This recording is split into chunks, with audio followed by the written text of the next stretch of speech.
Hello and welcome to episode 19 of the We Were Athletes Once podcast. My name is Kyle. I am joined by Cody. What's up, everybody? And Cody, the NFL happened this week. Barely. Uh, yep, that's about all I can say. I know on Monday we did baseball this week just because everything is very up in the air with our schedule with the playoffs. We're going to try and bring as much baseball content as we can, purely because of that. But the NFL did happen, and so we decided to switch them for this week, and we're going to go with the flow with our schedule. But I don't really want to talk about a lot of these games. Like No, they were it's rough. yeah, it's rough because a lot of the good games happened on Sunday, and the primetime games were just awful. Like some of the scores ended up fun, but the actual product on the field was bad. Yeah. Do you have any thoughts on that? I'm gonna be honest with you. They were so bad. I watched one primetime game this week. I watched and flipped back and forth for multiple of the 12 o'clock games. Um, I watched one of the 3 p.m. games, and then I watched the Sunday night football game, and that was it because there was no interest for me to watch Bengals Broncos with that horrific offensive line, complete defense, and a backup quarterback who doesn't know how to throw a football. We knew how that game was going to go. The Dolphins and the Jets were vying for who's worse in the NFL, and apparently that's the Jets right now. And that was a sad, pathetic game. And what was the Thursday night game that I'm missing? The Cardinals and Seahawks. Yeah, that wasn't pretty. So it wasn't a lot to look at and to watch. At least Sunday night was kind of interesting. It was a good game to watch, but man, was that outcome terrible. So I'm sure we'll get into that as well. But it was not good for the prime time. I don't know who picked those games, but it was dumb. So I see where they were coming from with it because you could see a world where the Dolphins and the Jets going into the season was going to be a competitive game with a lot of interest because that's when they scheduled it. It was going into the season. Yeah, I had no interest in it, and I didn't think either team was going to be good. You've got scrambled mashed potato brains for quarterback with a wide receiver who doesn't want to be there, and you've got Justin Fields. Tell me again how that was going to be an interesting game. You were looking at two bottom feeders. I don't know what they were thinking. They had an O line that was a lot better. They had a run game that looked like it was going to be passable this year, especially That was with awful Justin Fields last being the year, but it was quarterback the now. exact same. No, And you never know at this point with the Dolphins. And then I could also see a world again going into the season where the Bengals and Broncos would be a fun game that because could have been fine if Burrow wasn't hurt. Like I can understand that one, but tell me how you have Bucks against Philly and you have Chiefs Ravens, and neither of those were primetime games. yeah, I also What were hate those other ones? uh, You the can't make an argument for those. the Cardinals and Seahawks again. I could see a world where it'd be a fun game. I I know. wouldn't have picked it. I think there should only be one Monday night game, I agree. so people don't have to be flipping back and forth. I agree. I was okay with it the one week where it was like a 6 o'clock game and like a 9 o'clock game, where you're basically at the very end of a game with a little bit of overlap. But when you do them 1 hour apart, like that just doesn't work. Yeah, when they're overlapping, you're making people choose because not and Yeah, you're gonna end up making people choose another thing on TV if the two games that you have are horrible. If they're both horrible. yeah. I didn't even attempt to watch either one because I'm like, well, the Broncos are going to blow out the Bengals, and who cares about the Jets and the Dolphins? Yeah, I think they all should have been flexed out for the most part. I think the Cowboys and Packers was a great idea. Yes, It I was a agree. great it was great in theory, but it didn't end up turning out great. I mean, it was a really good game. Like, it It was was. entertaining to watch. Obviously, we watched it together, and there was a lot of back and forth of all of us kind of giving you crap as a Packers fan. And it was a fun game to watch, and it was It a lot of was. drama. It's just terrible that it ended in a tie. And Do we want to start there and just go with it? Sure, we can go with that. Okay. Actually, no. Yeah, Okay. whatever. Let's You tell me. let's You tell me. We're gonna start with the Sunday night game. We're gonna go through Sunday during the day, and then we're gonna end with the three terrible primetime games. So you want That's what. people to tune out before we get to the end of the episode. Got it. Okay, let's do reverse order then. We're gonna do reverse order then. Bear with us Um, for 3 games. They're getting maybe 5 minutes because yeah. that's all they deserve. So the Seahawks and Cardinals, they ended 23-20 Seahawks, which I think everyone expected the Seahawks to win this game. I will give them a lot of credit. They're a lot better than I expected them to be. Um, Because you hate Sam Darnold. I do. And he's He's proven again that he's a solid quarterback this year. he's had 10 years in the NFL at this point, Yeah, and and one he of them needed has Kevin been O'Connell. good. He needed I'm Kevin O'Connell to fix him. Yeah, but if out And of guess all who those years, wishes if they one had of him at them is, quarterback right now? Kevin O'Connell. yeah, we'll get into them. Uh, but yeah, if one of those seasons is good, I need to see a second one before I'm like, oh, Sam Darnold is fixed. And it looks like, for the most part, he is. It helps having Jackson Smith and Jigba at wide receiver. Like last year, he had probably the best wide receiver duo or second best wide receiver duo in the NFL with Justin Jefferson and Jordan Addison. Um, but somehow the Cardinals made it interesting ish. Interesting is a strong word, but they made it close at the end of the game. Um, it so going through these stat lines, Sam Darnold was fine. Uh, the Seahawks run game, there's not even anything that jumps out to me. Like Jackson Smith and Jigba had 4 catches for 79 yards. All of the running backs for the Cardinals or for the Seahawks and for the Cardinals were all around 4 yards per carry. Um, Kyler Murray threw 2 picks that were completely on Marvin Harrison Jr. because one of them he got lost at sea running the wrong route, and the other one he was just like, nah, and just threw the ball to the other team. Um, I don't know if we talked about this last time, but Marvin Harrison Jr. hates Kyler Murray. I don't care what anyone says. Body language tells me he does not want to be there, and he does not like Kyler Murray. Like it's it's an ugly situation, and if you're the Cardinals and you're watching other receivers in the league, you're like, man, we passed on Malik Neighbors, man, we passed on Bryce Thomas Jr., man, we passed on all these guys that are putting up big numbers. Now I know Thomas is having some issues this year. That's not on him. That's on Trevor Lawrence not being able to throw a football. And Malik Neighbors obviously just tore his ACL, but that's MetLife Stadium's fault. Um, but you're looking at these other young receivers that they could have drafted that are turning into superstars, and Marvin Harrison Jr. looks like he hates life every snap. yeah, I hope that's what it is because Marvin Harrison has looked awful his entire NFL career at this point, and It's not that's good. concerning. But also, you've seen guys like this with the talent that Marvin Harrison Jr. has. You've been able to see those guys break out in some way. So hopefully they can figure it out, even if it has to be a change at quarterback to do it, because But they're not going to.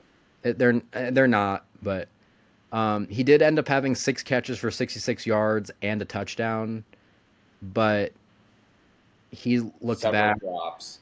In my opinion, the most interesting thing about this game was the fact that 80 million people probably just picked up Trey Benson in Only for fantasy, him to get hurt. only for him to go on the IR. No, no one just picked him up. And Amari He was drafted. DeMarcado and Amari DeMarcado was the running back for the Cardinals that scored a touchdown this game. Yeah, and I hear he's not even starting for the Cardinals next week. They're gonna run a 3-man system with him, Michael Carter, and Zonovan Knight. Yeah, I hear Michael Carter's getting the start. That would Interesting. be, yeah. I th- I'm pretty sure they're gonna go with the hot hand and see what happens. But um, the other interesting thing about it is the whole landing zone thing on the kickoffs that ended up leading to the game-winning field goal. Uh, How do you feel about that rule? I hate it. I know what they're trying to do, and I get it, but it's so stupid.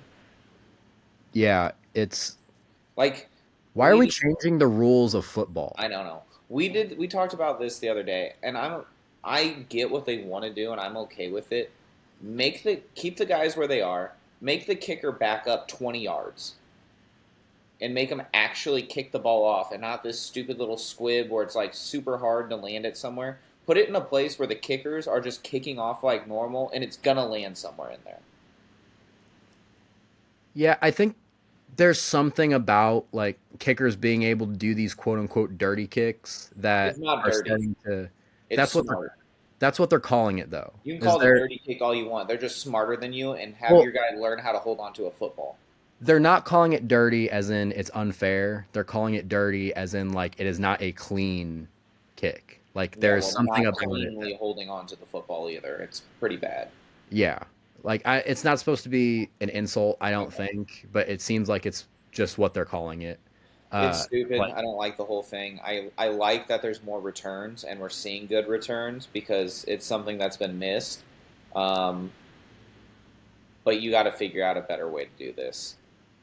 yeah, it can't cost teams the game like this because that could have been a game that went into overtime and it turned into the outcome we all expected, but it shouldn't have ended that way. No.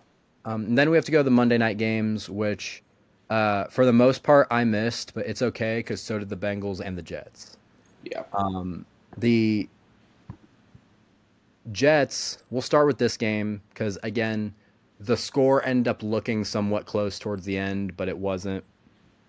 The Jets offense just Sucks. seems incapable of getting anything going, and the numbers looked good for Yeah. everyone just His about. numbers look fine.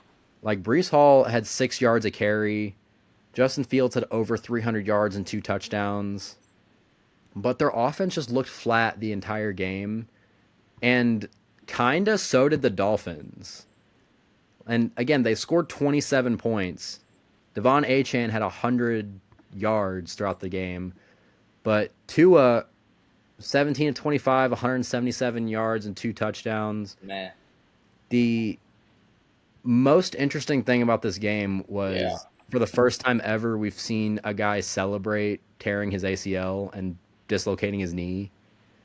Um, Hold on. hopefully, Tyreek is able to recover because he said plans on playing in 2026. But that was just bizarre. I'm small now. Is that okay? One.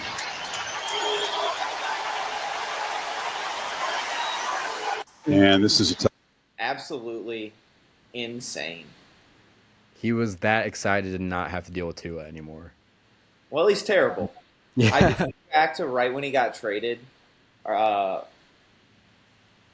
when he went to the Dolphins from the Chiefs, and he made the comments like, "Oh, it's the best thrower I've ever been."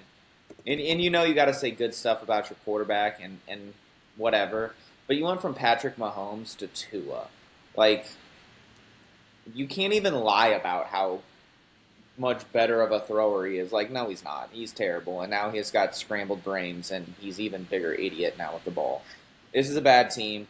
These two were battling for basement dweller supremacy, and the Jets won that battle. Yeah, and then as for the other game, it was the Bengals and the Broncos, We all knew and where that one was going. I think if there's any game ever that showed how bad, like how dire it is with the Bengals O line game, like O line situation, it's this one. And there's been a lot of them. I don't think I've ever seen a team with six blockers try to defend a three-man rush with Oh my two of god, them getting to the quarterback. amazing! Because they had edge, nose coming at the quarterback, guard, center, guard, all went to the nose. Chase Brown waited in line to also block the nose. And meanwhile, the tackles were one on one with the edges, and the edges both end up getting the quarterback. Here, we Like, we don't have to make people guess. I'll show it to them yeah, because again, utterly pathetic. Here you go. Pressure off. It was Yeah. immediate. Is down. It's Cooper. That was what, a second and a half? There was no time at all. Like, what are we doing? Look, You had Chase three guys blocking, three or four guys blocking one guy in the middle, and you have two edges just speed rushing around the corner, and those tackles have no hope. Like, what are we doing? This is the NFL. this Like, is a I watch team. high school games where their offensive tackles look better than this. This is a team with Jamar Chase, with T. Higgins, with Chase Brown. They all look useless right now because their O-line, and I will go out on a limb, and a lot of people might disagree with this take. Jake Browning is not this bad of a quarterback. I don't know. He's not very good. He's not very good, but he's not this bad. Like, He only got sacked 3 times. get some Can't even O-line. say it Like, with a straight face.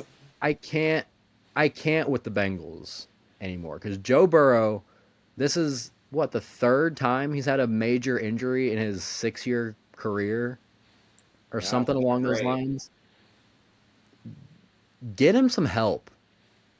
Like, you're not going to be able to get it through free agency unless you do some magic with your cap situation because you paid Jamar Chase, you paid T. Higgins, you paid Trey Hendrickson.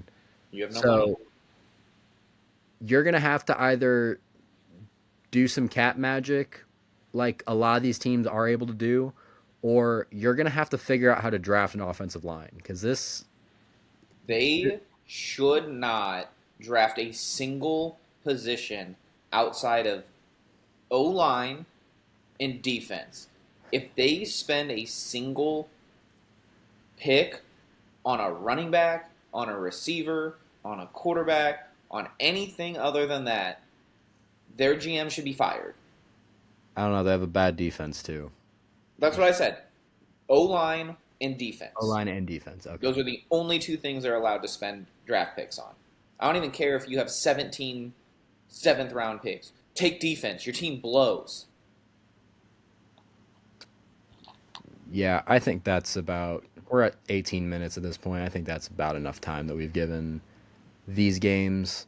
Let's move on to good football.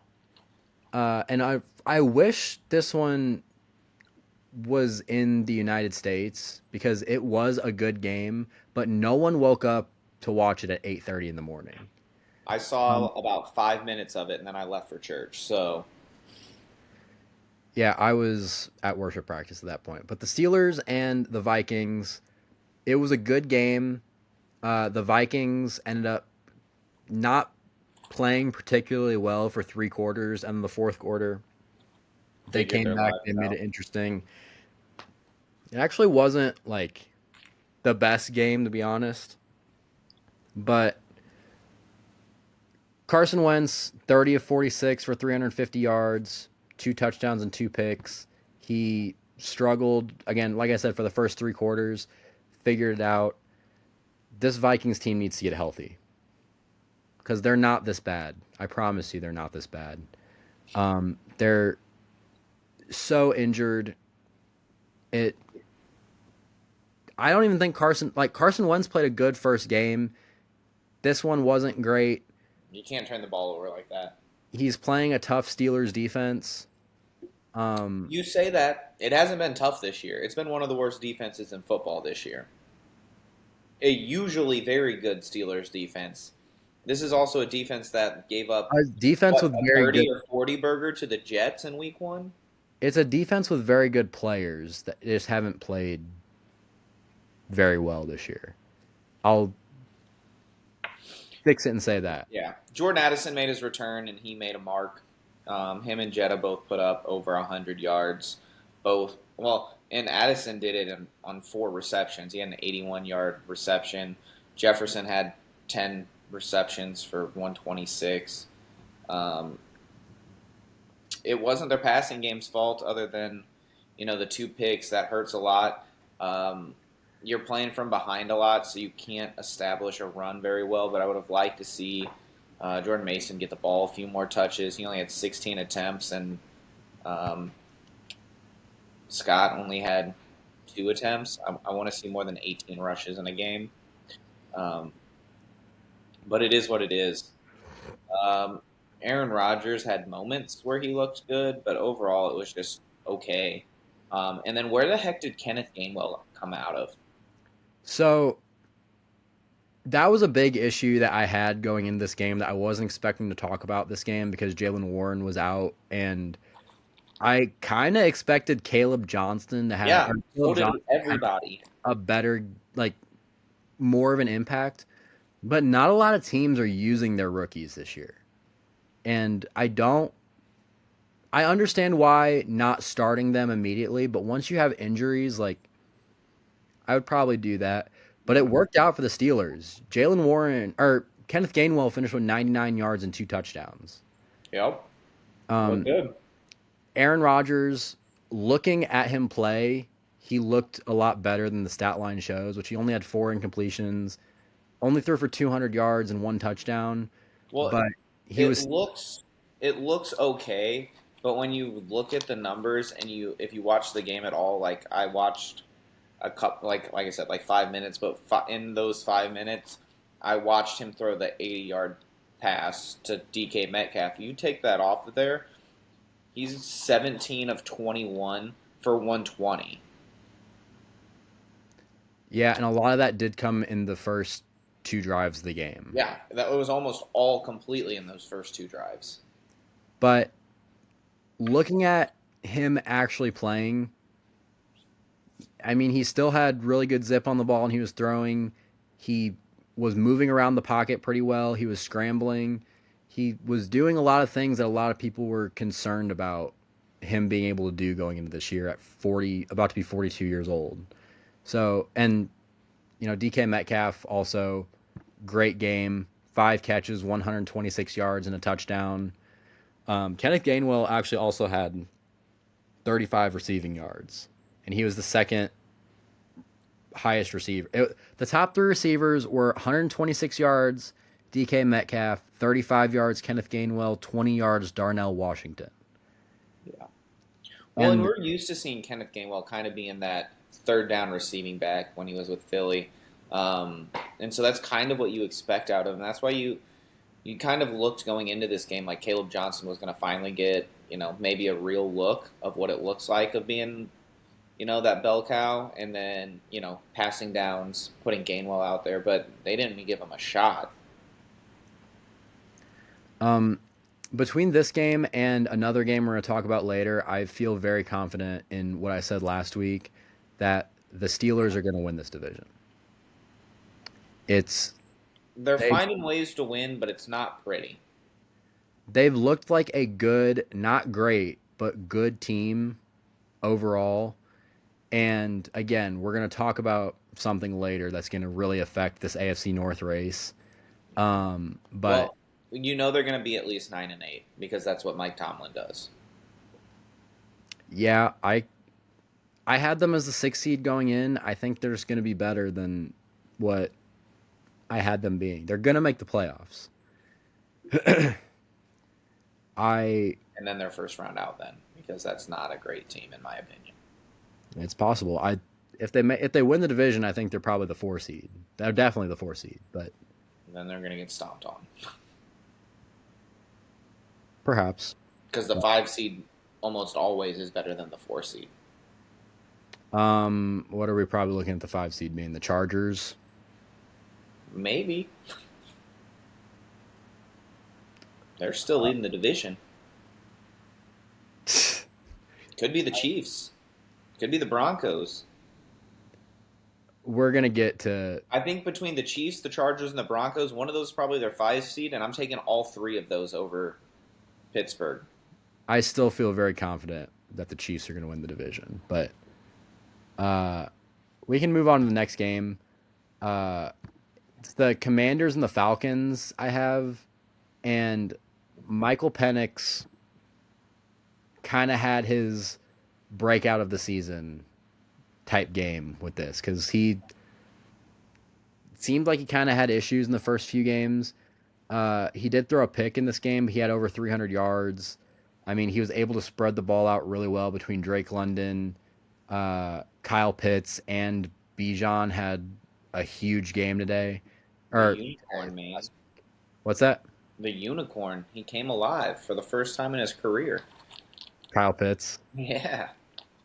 Yeah, he had 5 catches for 70 yards and a touchdown. I think he's looked pretty good this season. What have I said? Get him a quarterback that's not terrible, and he's going to be a good receiver once they start utilizing him. Well, they had Michael Penix last year, and he still looked terrible. That doesn't count. They also had Coco Chain, so their run game wasn't quite what you want it to be, but Bijan still had over 4 yards a carry. Tyler Algier had 16 carries, but he only had 51 yards on it. Does it matter that Bijan's only getting 75 rushing yards when he's putting up 100 receiving yards every game? Like, what is happening? Is it O-line issues? I think there's some. I'm also confused on the Commander side of things why Ja'Cory Krosky-Merritt is splitting carries. They're driving me absolutely bananas right now. All right. To be fair, Chris Rodriguez had a better game than Bill this game. But have you watched them run? Have you watched the whole Commanders game to see them physically be out there running? I don't make it a habit to watch That's fair. teams quarterbacked by Marcus Mariota. That's fair. Hey, them Oregon teams were good. You shut your mouth. They were great, but no NFL team that's had Marcus Mariota on it has. Ja'Cory Krosky-Merritt is a so much more explosive back. He just looks way better. Stop this stupid timeshare between 17 young guys and see what one of them has. If you want to run Rodriguez one game and just be like, hey, you're getting 15-plus carries today. We want to see how you hold up and what that looks like. And maybe he does great and you've got your guy. Or you go, hey, we're going to give Bill his opportunity. We're going to give him 15 to 20 carries and see what he does.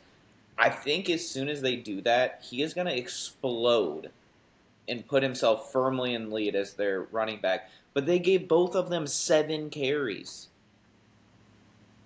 That's backup stuff. And you have 2 guys with that. You got Jeremy McNichols getting 2 carries. I'm like, Debo got 3 carries. What are we doing? They give an end around to Chris Moore. Yeah. Why are they giving? It better have been a jet sweep. I didn't see it. It was. I mean, the Commanders played well. Both their running backs did great. I just think they'd be better off picking one and giving the other guy a more complimentary role. But how much do you hate their receiving that game?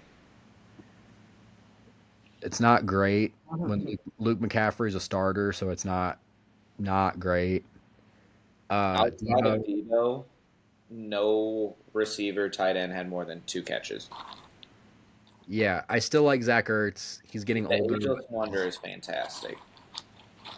But Luke McCaffrey, Jaden Lane, Dontavian Martin, Chris Moore, it's not good. Great. Mike Sandersill did have an interception in this game. My boy. Did they score a defensive touchdown, or am I not counting right? No. Oh, were these field goals? Yeah, 4 field goals. 4. Yeah, I think. By what? Who kicked those field goals? Matt Gay. That's right, he did. The Commanders are going to be fine. They need Jaden Daniels back. He's back this week. Yeah, they need Jaden Daniels back because 16 of 27 for 156, Not 2 good touchdowns and a pick won't do it. Hey, you know who's put up those numbers all year, and everyone is praising him? Who's that? That would be one Jalen Hurts. Can we go to that game? Can we discuss it? Yeah, we can go to that game. Okay, I want to give them the Super Bowl. stats line. 4-0 Eagles led the charge by star quarterback Jalen Hurts, who for the second time this year put up 130 passing yards. That is it. He had 101 the one game. He's got 130. Stop talking to me about how Jalen Hurts is an elite, excellent, top 5 quarterback. No, he's not. He is not. He doesn't turn the ball over, and he relies on his defense and his run game. I don't Jalen know Hurts. how the Eagles won this game. They had like 8 passing yards in the second half. Jalen Hurts in 4 games this season has 609 yards and 5 touchdowns. Pathetic. I don't know how you can manage to do that with AJ Brown and Devontae Smith as your A.J. top. Brown is a top 5-ish, somewhere right in there, wide receiver in the NFL. Throw him the freaking ball. They have. I'm trying to do some quick math here. About 8 to 9 yards per reception. He's 70 of 101 for 609 yards, 5 touchdowns and no picks. I mean, why does AJ Brown have 7 yards? A.J. Brown how is many not yards he happy. finished this game with, correct? I'm trying to figure out. A.J. Brown is not happy. He had 9 targets, 2 catches for 7 yards. Did I lose you again? No, I'm right here. Can you see me? Hello? Hello? Okay. I'm right here. Yeah, you're buffering that. You're chopping in and out for me though. Let me those random tabs I have open. Yeah, he had 9 targets this game, 2 catches for 7 yards. So I looked it up while I was buffering. The Eagles had 33 total yards of offense in the second half. I told you at the beginning of the year that first game showed that the Eagles are beatable, and you told me I wouldn't go that far. The Eagles have had a close game every week where they had opportunities to lose. This team is beatable. This is not last year's Eagles that were dominant. To be fair, you also have been saying they're the best team in the NFL. Until they lose, they are, but gosh, this is like when the Chiefs, everyone was still picking them because they've won so much, but they were winning one-score games where they were coming back from. Are they still the best team? Until they lose, that's where I'm at with the Eagles, but they don't look like the best team. Their outcomes is the only reason they're staying there. I don't necessarily buy that. I don't think they are the best team in the NFC right now. I wouldn't pick them to win it right now. Dallas Goedert has 3 of the Eagles' 5 touchdowns through the air, by the way, this season. Well, and 2 of them were this 2 week. of them were this game, yeah. He caught both of Jalen Hurts' touchdowns, which he threw 2 touchdowns today. That's not something we can say he's done this season. Also, Calcaterra had more receiving yards than A.J. Brown. Also, while we're talking about how bad the Eagles are on offense, what's wrong with Saquon Barkley? He ran out of juice last year. They overused him, and he's tired. The offensive line hasn't been as good. He's averaging 3.1 yards per carry and 3 touchdowns throughout the season. He has 7. Well, if you're a defensive coordinator, how is your plan of attack going into a game against Philly? We're going to load the box and not let Saquon run on us and do whatever he wants because Jalen Hurts is throwing for 100 yards a game, maybe 150 on a good day. Like, what? Why? Load the box, play man, play a safety over the top in case they decide to go throw deep to Brown. But it's easy to stop him whenever you can load the box because they're not throwing the football. Jalen Hurts is killing this team. I don't think it's necessarily Jalen Hurts' fault. I think he could be better. Like 15 for 24 is not great, but especially for 130 yards. yeah, that's really not great. But is it just him or is it the play calling? Are they trying? Like, I've only seen him take like a couple shots all season down the field. Like, you've got to open up that play action. You've got to open up some deep shots so that they can't just sit there and wait for your slants and your comeback routes. Like, you've got to do something different in your play calling in order to open up the passing game, which will then in turn open up the box for Saquon to be able to run. Now, could it be some overuse from last year because they just gave him the ball repeatedly? And I think they're figuring out they can't do that this year. I do also want to talk about the Bucks while we're talking about being concerned for playoff teams because I'm concerned for the Bucks. They once again they need to stay healthy and they're Yeah, not they like should have they keep getting hurt and right now it's Baker Mayfield, Bucky Irving, and Emeka Ibuka against the world. Well, I feel like I just saw that Bucky Irving's hurt. He better not be, or the Bucks are even more trouble. Baker Mayfield. So Cody Mock got hurt. He apparently is out for the season. So that's another offensive line. Bucky Irving was on crutches today at practice. Did he get hurt at practice? No, he came to practice in a boot on crutches. He is seeking additional medical treatment for his foot. Did he get hurt during the game? Yes. Did I miss that? I guess that's where the 6 carries for Rashad White came in. Yes. Yeah, Baker Mayfield was running for his life for a lot of this game, even down to the last play when he threw that interception. He got flushed out of the pocket and he had to get rid of the football. And he said, F it, Emeka Ibuka got to be out there somewhere. And he just found an Eagles defender. But yeah, Bucky Irving had 63 rushing yards, 102 receiving yards, and a touchdown. Emeka Ibuka had 101 receiving yards and a touchdown. No one else had 30 yards in this game. My biggest issue looking at through their stats, Emeka Ibuka, 4 receptions on 10 targets. Chris Godwin, 3 receptions on 10 targets. That's not good enough. I don't know if it's the passes. I don't know if there's drops there, but it can't be a 30 or 40% completion rate to your 2 top wide receivers right now with Mike Evans out. You're not going to win a lot of games like that. I think some of it might be the separation that they're getting, or just really good defense by the Eagles because the Eagles do have a really good defense still, even if their offense isn't Yes, they necessarily playing well. They do. I Who's opposite of Quinion right now? It's Cooper DeJean. Okay, so yeah, you're good there. And then they've got Blankenship and That doesn't count. why am I blanking who the other safety is? Has he been there for a while? I want to say so. I think it's the same defense as they had last year. Oh no, it's Makuba.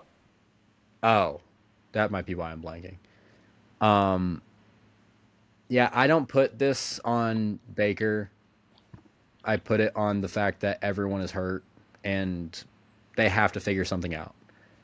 Because I think if Bucky's out too, then I think we're really starting to be on Falcons watch, just run away with the NFC South. Yeah, because I don't think they're going to run away with it. The Falcons are going to falcon and get shut out by Carolina and not figure things out. But you don't want to go into a game when your lead back is going to be Rashad White backed up by Sean Tucker. Like, I don't like that combo. You know what combo I do like though after this past week is Jackson Dart and Cam Scatabo. Ooh, yeah, buddy. Who's So- been saying for weeks the Giants need to start Jackson Dart? So what I will say about that This guy. is how the Chargers looked this game. It looked like the Giants could have won this game with Russell Wilson. I don't know. He would have thrown moon balls. Yeah, they gave Jackson Dart a clear clear instructions. You are supposed to do one thing, and it is protect the ball. And he was throwing a lot of screens, a lot of short passes. They simplified the playbook, and it worked. He only threw for 111 yards, and he threw for a touchdown. Cam Scatabo is a psychopath, and I love it. I saw a picture of him coming off of this field with dirt on his jersey, and someone retweeted it and was like, "Where's the dirt coming from? You're playing on turf." Yeah, that is a Please crazy. look at this beautifulness on our screen. I I love all the Cran Eater comments that I'm getting on, or that I'm seeing on Facebook and on Twitter. Tell me if you're a coach, you don't want a Crane Eater as a running back. Because you know that dude is running through some walls with his skull. And that's what Cam Scatabo does. And I absolutely am here for it. Every part of this I love. I'm gonna continue to call him Scatabo. I'm gonna forget that. There should be a second O. I agree. I think he just wants it to be boo at the end, but Because he's scaring those defenses. he's scaring the defense. I mean, if you were a corner coming down to try and make a stop, do you want to run into him? Cam Scatabo this game. So between the three runners in this game, which was Cam Scatabo, Jackson Dart, and Devin Singletary, they combined for 42 carries for, quick math here, that is 161 rushing yards and a touchdown. And the touchdown was by Jackson Dart. The offensive line is bad. First drive. What's that? On his first drive. Yeah. The offensive line is bad. That needs to get fixed because Cam Scatabo averaged 3.2 yards a carry. I still don't think this is saving Brian Dable's job because now Malik Neighbors is hurt. He tore his ACL. He is out for the season. And I pulled this up because I just want to talk about the number of players. These are all the players just since 2020 who have either torn their ACLs or Achilles at MetLife Stadium since 2020. It is for the ACLs, and this is according to the AI overview, so there may be more. Some of these may be wrong, but I believe they're all right from what I'm reading. It has been ACLs, Nick Bosa, Solomon Thomas, Blake Martinez, TJ Brunson, Jabril Peppers, Sterling Shepard, Wan'Dale Robinson, Kyle Fuller, Malik Neighbors. That's 9 ACLs. Achilles, James Robinson, Jawan James, Al Woods, Jalen Phillips, Aaron Rodgers. So you're almost at 3 a year. Yeah, 14 players since 2020, and 1, 2, 3, 4, 5 of these guys were in 2021. 1, 2, 3, 4, 5 of these guys were in 2022. Something's got to change here. Odell is pleading to. Is it still Amaras that own the Giants? Gosh, probably. Pleading to whoever owns the Giants at this point. I thought they might have sold them, but I might be wrong. Pleading to whoever owns the Giants, get rid of that turf. I don't care what it. I don't think turf is necessarily the issue. Maybe it is. Still Amaras. But that turf, I've seen they have a specific type of turf on their field that is like the worst turf imaginable. I think even if they change that, they might be fine. Let me tell you about this magical thing that's out there. It's called grass. It's out there. I know you're in New York. Well, you're in New Jersey, but there is grass in New Jersey. You can grow it. There are teams that just have an area outside of their field where they literally grow the grass that they're pulling in to put on their field. Do something, because you are going to lose every player that is any good because they're going to leave because they're not going to want to ruin their career over your terrible, terrible crap turf. Do something.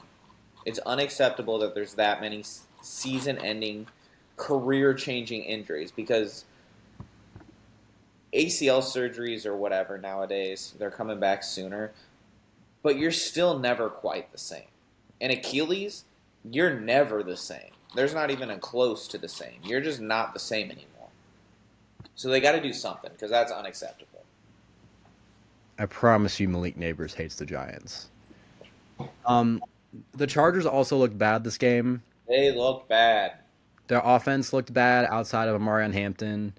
Their He had a defense, breakout though. their defense was horrible.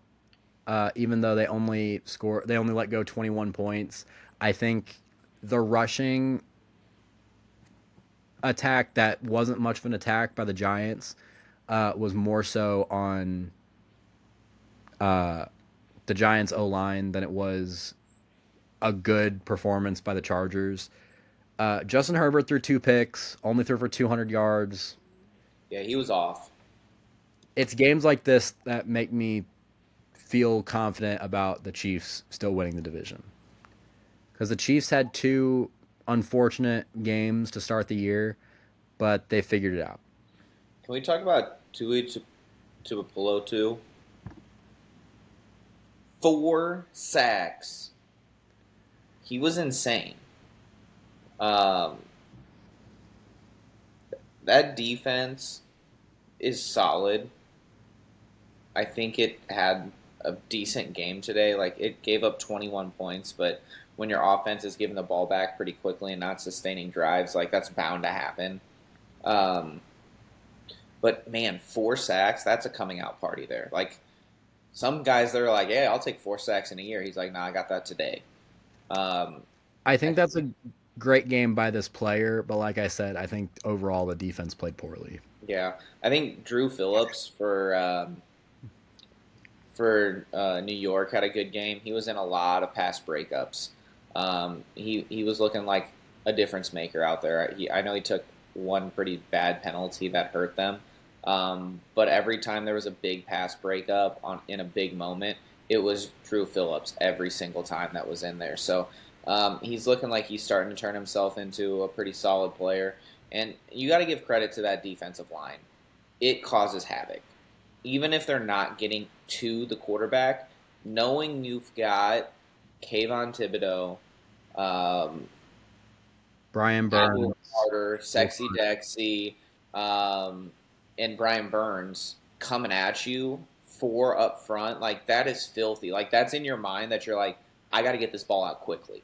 So I think that D-line is starting to make a big impact on the quarterback. It's at least in their heads that they know they got to get this ball out quick. Whether that played a role in this or not, I don't have in front of me how many pressures they got. They only ended up getting to Herbert 2 times, but they were in his face a lot. we also had a fat man pick this week, Dexter Lawrence. Yeah, he did. I think the Giants things are starting to look up if they can develop Jackson Dart and if they can get an O-line in front of Scattaboo.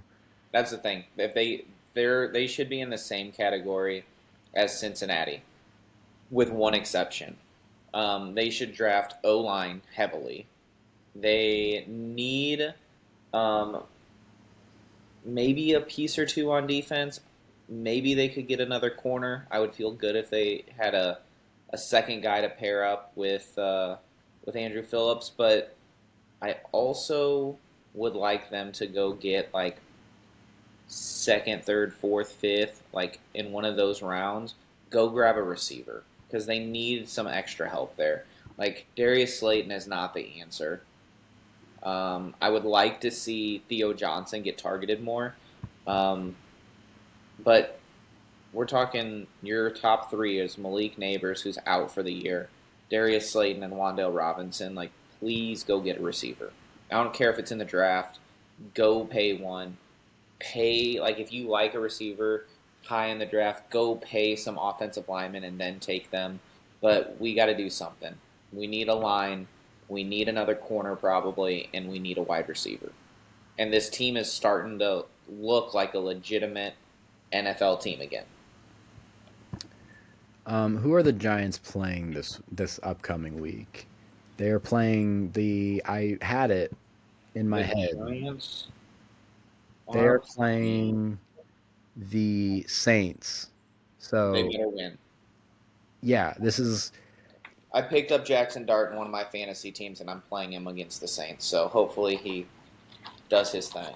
say with how the Chargers played this week outside of Tuli Tuipulotu, the Saints are a nice little adjustment before he has to go play the Eagles, the Broncos, the Eagles again, the 49ers, the Bears, the Packers, the Lions. It's rough after the Saints. Yeah, but we'll see what the 49ers look like. They just announced today Purdy, Johnson, Pearsall all rolled out for Thursday night. So that's going to be rough for them. They got to. I don't know if there's a more injury-prone team than them over the last couple of years. Yeah. And surprisingly, Christian McCaffrey's healthy. Who would You're have going to thunk jinx it? him. Who would have thunk it? No calf strain this year. Speaking of the NFC West, let's move on to this next game. Colts and Rams. I thought the Colts were going to start 4-0. And I thought they were going to take down the Rams for a little bit until Daniel Jones turned into Daniel Jones. And until their corners decided to not cover Tutu Atwell. Yeah, it was more than Daniel Jones. I do think that interception was awful. I think that was probably the highest thrown ball I've ever seen.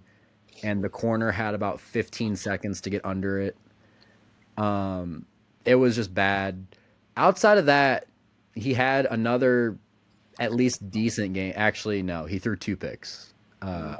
So this was kind of a Daniel Jones-ish game. But it's against a good defense. It is against a good defense. He went 24-33, 262, a touchdown and 2 picks. Jonathan Taylor had 4.5 yards per carry, and A.D. Mitchell should never see a football field ever again because he has looked worse than Marvin Harrison Jr. He had a 75-yard reception. Yeah, The leading receiver with 96 yards. he also had a really bad drop, and I didn't say he was good. he also missed. He also had a bad route that led to an interception. Like I said, didn't say he was good, and I am currently eating my words on a couple of receivers that I said I would rather have than Xavier Worthy, and he was on my list. So thank you, Beach, for not drafting him. I would still rather have my honky. I still think the Colts are a They're good decent team. team. Probably, are they winning that? Are they going to win the AFC South? I still don't like to Hold on. Let me completely change course. Let me see where everyone's at right now. Well, they have the Titans, the Titans, the Jaguars, and the Texans are How all. are the Jags 3-1? That team's not good, and Trevor Lawrence has forgotten how to throw a football. Prayer. He might need Dabo. Oh, I can't stand. I mean, the Texans looked like the Texans again this week, so maybe Against the that's the start. Well, I don't care. They needed a little pick me up. They needed their confidence boost, and they got it this week. Would you like to quote their quarterback? Hold on. I'm pulling it up right now. Because I thought it was something else that he said. They made shirts, by the way. Did they? Yeah. Hold on. Which tab am I going to? There we go.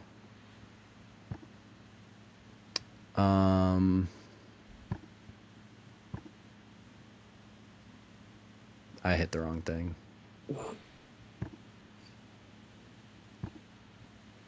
There we go. Not that. Get off here. No free ads. There we go. No free ad. Okay. There we go. That's how their quarterback feels about their team. And he's not wrong. Nope, he's not. And I asked you, do you hate that We're not talking about the Titans right now, but do you hate that a rookie said that, or do you love that your quarterback said that? Your rookie quarterback is your leader on that team. Especially considering he's a big part of why that is the case. I love it. One, he's taking ownership, but two, like, you've got a guy that's not beating around the bush here. Like, let's not call it something else. Like, we blow, and there's no way to go around that. And he's right. It's him. It's the offensive line. It's the defensive line. It's the secondary. They all suck. No one person or one group is to blame. They're all bad. So I like it. Maybe that's old school. I hate now everyone says all the right things. You have the same answers everywhere. I don't care. Just say what you think. If I it like takes it. someone off, too bad. Get better. I like it too, but there are a lot of guys that are soft and don't like it. Yeah, welcome to the young generation. Here we are. What are we thinking about the Rams right now? I think they should have another win. You said what? I think they should have another win because they shouldn't have lost to the Eagles last week. I think if it stays the way it's going, Puka Nacua is going to win the MVP. Or he's going to win Offensive Player of the Year. My bad. Yeah. You will not win the MVP. How long before we start saying he's the best receiver in the NFL? He's number 3. I think I'll say it. I am putting him third right now too. I had Amon-Ra St. Brown as 3 going into the season. I think he probably passed him. And He's I think getting like 17 targets a game. And he's catching 13 to 15 of them.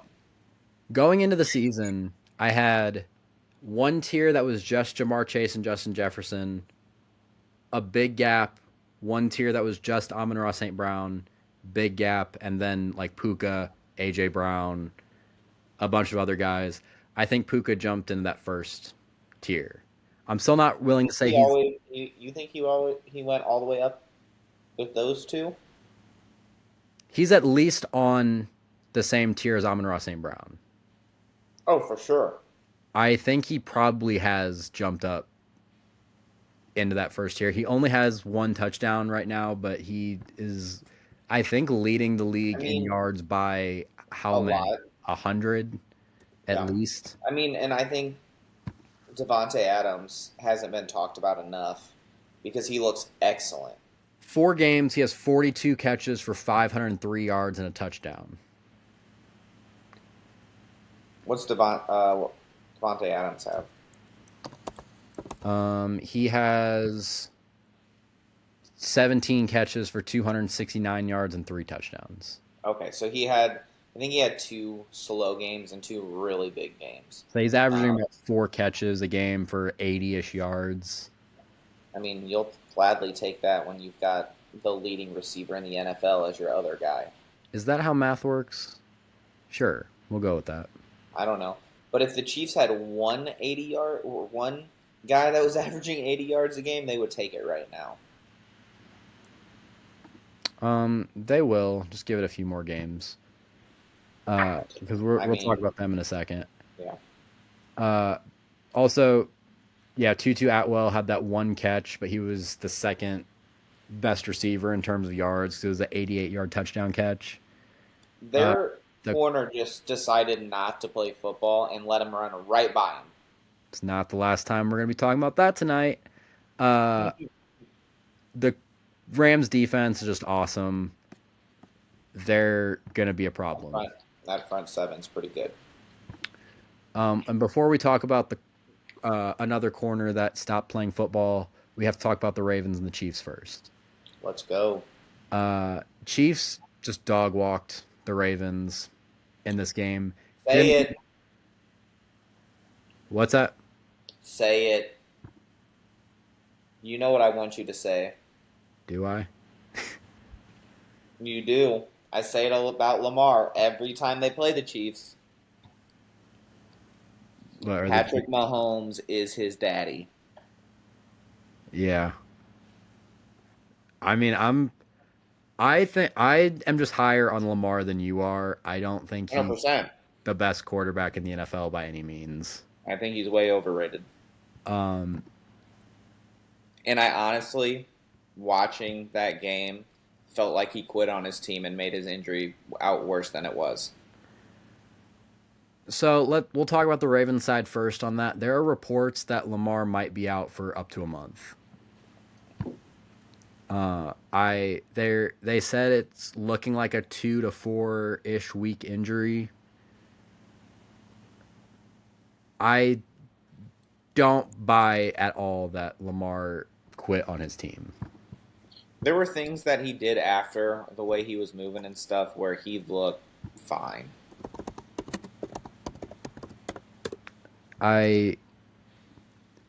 Ravens remain mum on his status. Lamar Jackson could miss 2 or 3 weeks with a hamstring injury. Not practicing today. As long as This he's is there why for they walk through. this is why I said that the Steelers, I think, might end up walking to an AFC North win. I just don't see it. Because if Lamar misses even 2 games, I don't know if the Ravens are able to overcome starting 1-3. It depends on who they're playing. Well, they're playing, I think, the Dolphins this week. Am I wrong about that? Win if that's who they're playing.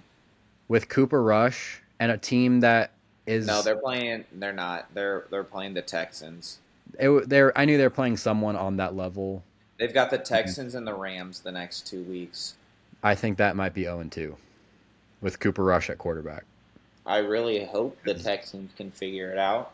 Because this is a team, and then they'll lose to the Rams if that happens. this is a team that's really relying on like options and quarterback runs, and Lamar Jackson's Also, athleticism and Cooper Rush can't do that. Who replaced Derrick Henry's fingers with butter? I don't know, but I love it. I mean, as a Chiefs fan, I loved it. Him getting like 32 rushing yards. 42. 42. Cool. We'll take that. Third best rusher on the team behind Lamar Jackson, who had 48, and Justice Hill, 3 carries for Justice Hill had a game. 3 carries for 76 yards and a touchdown. He also He had also a had a receiving touchdown. Yeah, he had his perfect game. second highest receiver on the team, 5 catches for 41 yards and that touchdown. Who was their leading receiver? Zay Flowers, Oh yeah, that makes sense. 7 for 74. Mark Andrews was 7 for 30. That's a yikes. Well, Mark Andrews needs to be replaced by Isaiah Likely. That's not likely. Yeah. It is what it is. Let's talk about the fun stuff. Xavier Worthy played football. And Xavier Worthy was our leading rusher and leading receiver. And the sad thing is he only had 2 rushes for 38 yards, and that was our leading rusher. Maybe if Isaiah Pacheco had more than 7 carries, he wouldn't be. Clearly, they don't want him to. You don't want to win football games easy then without Lamar Jackson. If Lamar Jackson played, No. Lamar Jackson left in the 4th quarter. They were up 21 when he left. It was not a game. he also didn't play well. If Lamar Jackson plays like Lamar Jackson, you're going to need some sort of rushing game. And as much as you don't want Isaiah Pacheco, do you want Kareem Hunt, who had No, it's a 13 third down back. who had 13 carries this game? Let Isaiah Pacheco do that. He scored. He had a receiving Why he had touchdown. 13 carries? No, you're looking at carry numbers. Why did he have 13 carries? Because Kareem Hunt comes in when it's 3rd and 2, 3rd and 1 to pick up the yards. Isaiah Pacheco can do that. Kareem Hunt's better. He had double the yards per carry. Kareem Hunt is better at getting the short yardage when they stack the box. He has had better yards per carry. I am not having this argument with you again. His carries come from the short yards where they're stacking the box. Kareem Hunt is better at that. If it is 3rd or 4th and 1 and they have 9 guys up front, That's where Kareem Hunt shines. That's why he has those carries. I Those s- carries are not on first and second down when it's first and 10, second and 7. Those carries are on third and fourth down almost exclusively. I still disagree that Kareem Hunt is better at anything than Isaiah Pacheco. Um, yeah, I think Xavier Worthy coming back is huge for the Chiefs. We're only 2 weeks away from Rashee Rice coming back. Between this, Offense is gonna be potent. what's that? This offense is going to be potent when that happens. Yeah, between this and how the Chargers played today, like I said, this is the reason why I still feel confident that the Chiefs are going to win the AFC West. It's not going to be easy, and I do think the Broncos and the Chargers are both going to be playing still good football and still fighting for playoff spots. But the Chiefs are probably looking at at least 3-3 without Rashee Rice, without their best receiver. Yeah. Patrick Mahomes 25 and 37 for 270 yards and 4 touchdowns as soon as Xavier Worthy comes back. It's Tyquan crazy. Thornton only had 1 catch, so you got to love that. Yes, we do. Unless it's an 80-yard bomb over the top. But just think about it. This Chiefs team went from looking like utter trash on offense with the receivers, weapons that they had. When you get Rashee Rice back along with Xavier Worthy, you're talking Rashee Rice, Xavier Worthy, Hollywood Brown, Juju, and then Tyquan Thornton as a 5th receiver, and that doesn't include Travis Kelce or Noah Gray. 54-year-old Travis Kelce. Hey, as long as he doesn't bobble the ball into an interception to lose a game again, I'll take it. No promises. His job is to do what he did this week. 5 receptions on 5 targets for 48 yards. Hopefully sometime he stands in the end zone and does that, but I'll take that. If you only want to throw to him on third downs to get conversions, great. Use him as a decoy. Don't care. Just don't bobble the ball into interceptions. Retire, go marry Taylor Swift, be happy, we'll get a tight end. It'll be fine. Yeah, the receivers are – the offense is on the up and up with the receivers coming back. And I think the O-line looked pretty solid. The O-line looked really good, and the defense is still looking really good. So I think you know what else happened? I don't recall Juwan Taylor taking a penalty. is that the first time in his Chiefs career that hasn't I happened? don't know that he didn't, but I don't remember it, and I usually remember his stupid penalties. Is it gonna pop up real quick if I Google Chiefs players penalties? Probably not.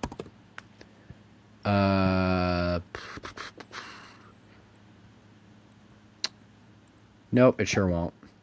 It's all right. We'll just say he won't because you hate Juwan Taylor too much. Did not concede a single penalty versus the Ravens. He didn't, or the team didn't? No, he did not. Okay. Miracle. Miracles do happen, everybody. Juwan Taylor did not have a false start, offsides, or lineup in an illegal formation. Miracles. I was catching up on a lot of these games. I wasn't able to watch a lot of these games live because a certain streaming site that allegedly got banned, that allegedly is still out there somewhere, was acting up all week for me. So I wasn't able to watch a lot of these games. Could have just come over. Well, that's fair. I also was doing homework and napping. I have a couch and internet. That's true. All you gotta do is bring me some Taco Bell and we're good. You already had Taco Bell. Doesn't matter. Bring you more Taco Bell. Also, Taco Bell, if you would like to sponsor our videos by just giving me food, I'll be happy. No matter how many times I say I'm not going to eat Taco Bell, I think I've said I'm going to take a break from Taco Bell on Sunday, and I've eaten Taco Bell twice since Sunday. Listen, my favorite thing's about to come back in like 15 days, and I'm going to be the fattest person ever and eat like 17 of them on day 1, 2, and 3. So, we're pumped. Let's talk about this Sunday night game. This is the moment everyone's been waiting for, except me.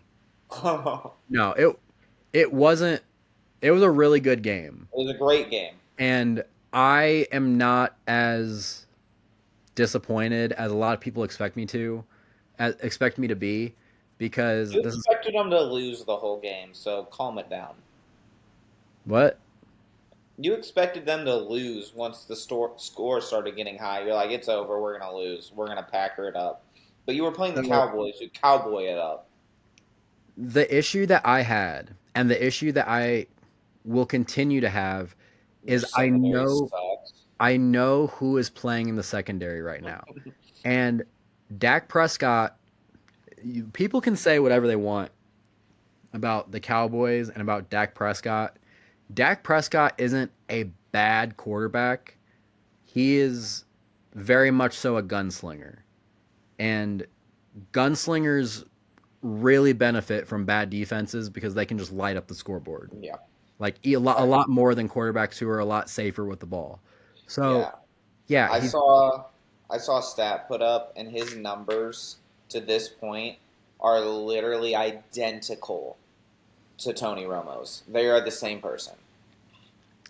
yeah, so he's not bad. He's just not a $60 million a year quarterback. No, it's like a And 30. when you're throwing the ball up like that, he has good receivers. Like, at least George Pickens is good. CeeDee Lamb was out. He normally has CeeDee Lamb. Still And freaking out, and it's killing my team. we would have lost this game, I'm convinced, if CeeDee Lamb was playing. Oh, for sure. But it's for a reason I expected.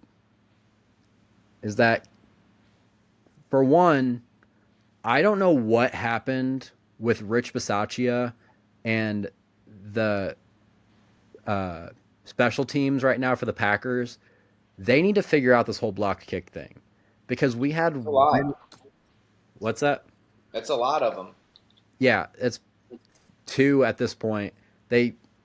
We had basically total control of the game the entire first quarter, and then it seemed like we gave them some momentum once that blocked kick happened, and they were able to return it for that 2 points, and they were able to build on that. And I'm a huge Rich Bisaccia fan, even from the days of when he was able to look at this special teams and say, hey, maybe we shouldn't have Amari Rodgers returning kicks on the account of he's bad. Maybe we should have this Keyshawn Nixon guy do it. And Keyshawn Nixon was a 2-time All-Pro return man. I got a question. Yeah. There was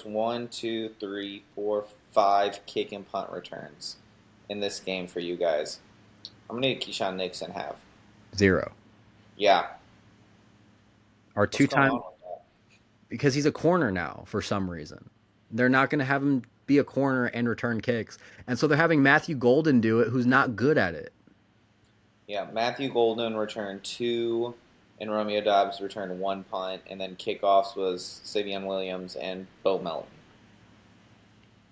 I don't even know what they're doing with Bo Melton. They were trying to teach him how to play corner, and I mean, he was drafted as a corner. He played corner in college, yeah, and he was bad at it, and so he moved to receiver. and now he's back to corner. And he's still bad at it. too. But not only is my issue that Keyshawn Nixon is playing corner, he is our number 1 corner. And it just baffles me. We have to have Keyshawn Nixon play corner at this point because we have no other corners. Nate Hobbs. Yeah, but you need 2 of them. And also Nate Hobbs isn't good. It's Valentine. yeah, it's he's our next option, and that just tells you, like, why did we let Jair walk? Why did we trade Rasul Douglas? Why did we do all these things that is just decimating our secondary? I don't know. Can you have Javon Bullard or Xavier McKinney move to corner? No, because then we don't have safeties. You've got what's his name? Evan Williams. Yeah. You have like 9 tackles. Well, that's because the Cowboys O-line was playing well too, and they were Also, what's up with Micah Parsons not being on the field in critical situations? I don't know, but it's pissing me off. He's still on. I think he's still on a snap count. Either that, or they really bought into the stupidness that was Jerry Jones saying, "Oh well, he's not good in rush defense."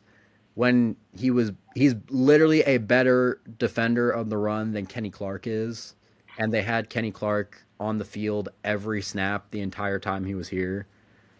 And what happened whenever they did have Micah Parsons on the field in a big situation? He ran down Dak Prescott, who was actively running away from him, and saved a touchdown that saved the game.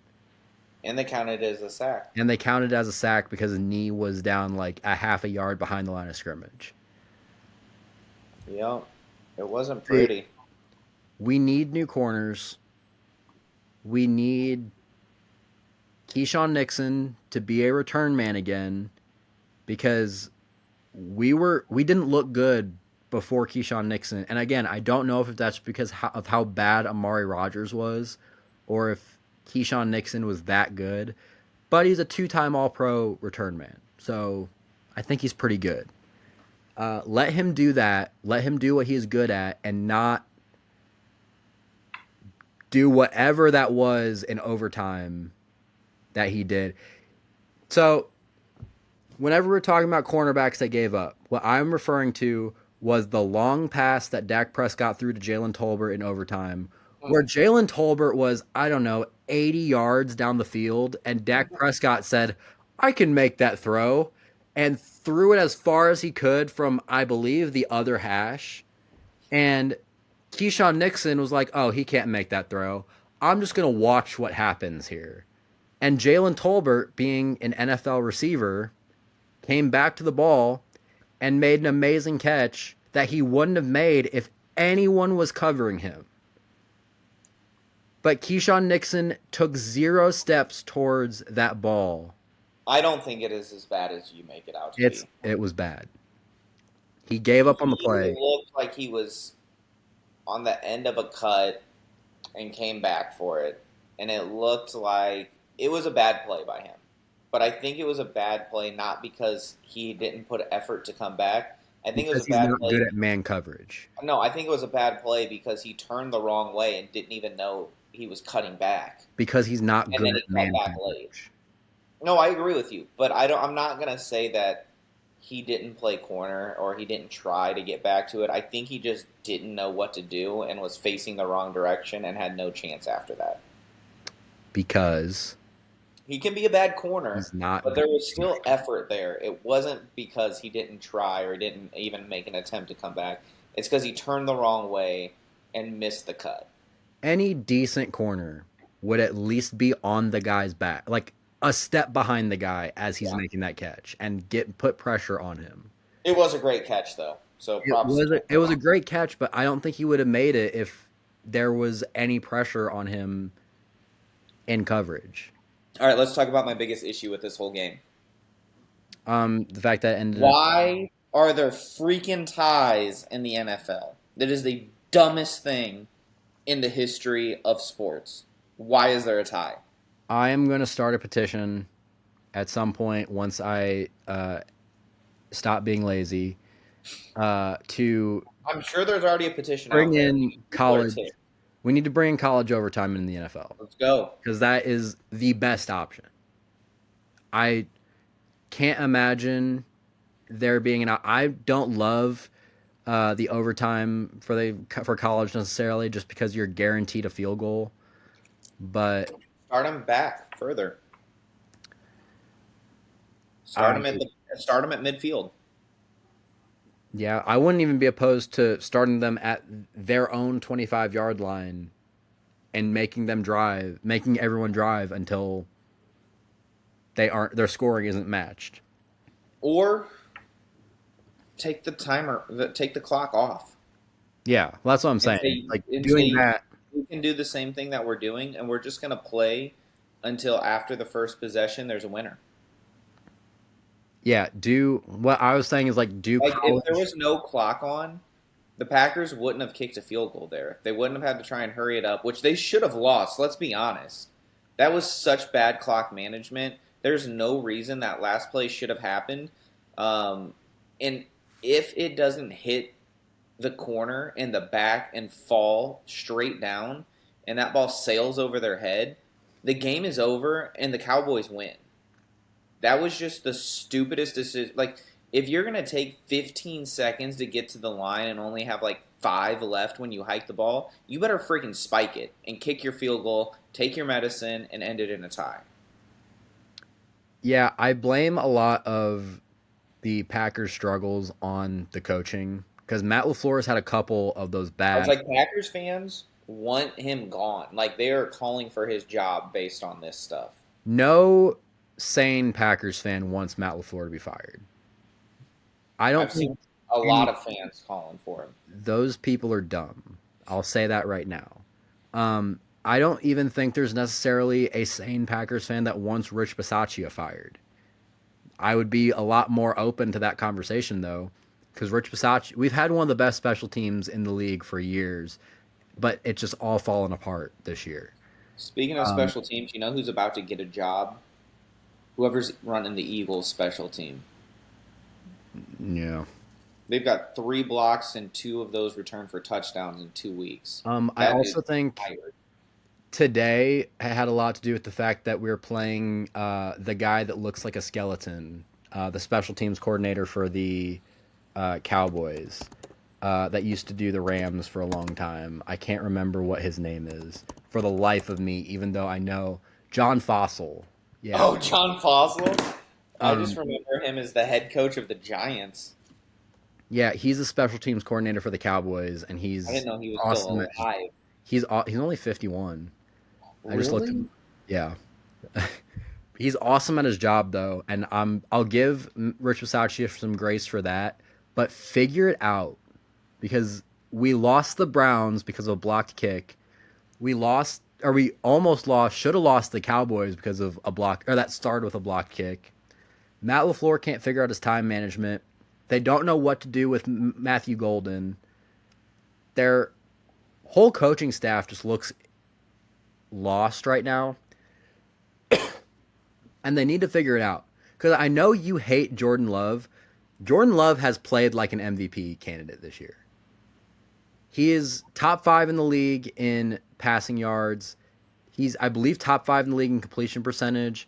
He has 9 or 10 touchdowns to 1 interception. It was a bad interception. I will give you that. It was a bad interception. Very bad interception. But he's only thrown one of them, and he looks like he has those moments of starting to not know what to do with the football at times. But most of the times he knows to throw it away. And that's something that is huge for his development and for this team's success. He's looked like an MVP candidate this year, and the Packers are 2-1-1 after beating the Lions and the Commanders because we couldn't finish off the Browns and we couldn't finish off the Cowboys. We need to figure it out because this is a great team, secondary aside. If we trade for a corner or two, all of a sudden this is one of the best teams in football. And yeah, you need some cornerback help desperately. And so that's what we need to do. We need corners, and we need the coaching staff to get their heads out of the place out of Cam Ward, out of the Titans, out of what Cam Ward called the Titans. That's right. I think I've ranted long enough. I think that's where we're going to call this episode because we're about double the length we were hoping to do because, again, we had to talk about a bunch of terrible games because they were prime time. Thank you guys for watching. It really does mean the world to us. And your support is going to be the reason why at some point we're going to be able to expand and do more stuff. This is hopefully the first week that we have a full week on tab. We have so far. We've done basketball. We've done hockey. We've done football. We are in the process of figuring out. We've done baseball. We're probably going to be doing more baseball this week too. As I said, the MLB playoffs are this week. we are going to try, don't hold us to this, but we are going to try and do an episode between every series for baseball. So things are going to be kind of sporadic over this week, over the next couple weeks, throughout the month of October. Sorry. We're going to figure that out. We're going to get you as much content as we can. Right now we're talking on how to get a UFC episode out and get me and Aaron's schedules figured out, or get someone into sub for him before UFC 320 on Saturday. We are going to figure out a way to do that, hopefully. We talked last week about wanting to start doing college basketball, wanting to start doing college football. We still do want to do that. And your guys' support, liking, sharing, commenting, doing all that stuff that boosts the algorithm, that is going to be the reason why we're going to be able to do that. So thank you guys for watching, wherever you are watching. And even though this week sucked, we still have football to talk about, and we have all the sports to talk about. And this is the place that you are going to be able to find the best and the worst takes for those sports. So we will see you He guys. speaks for himself.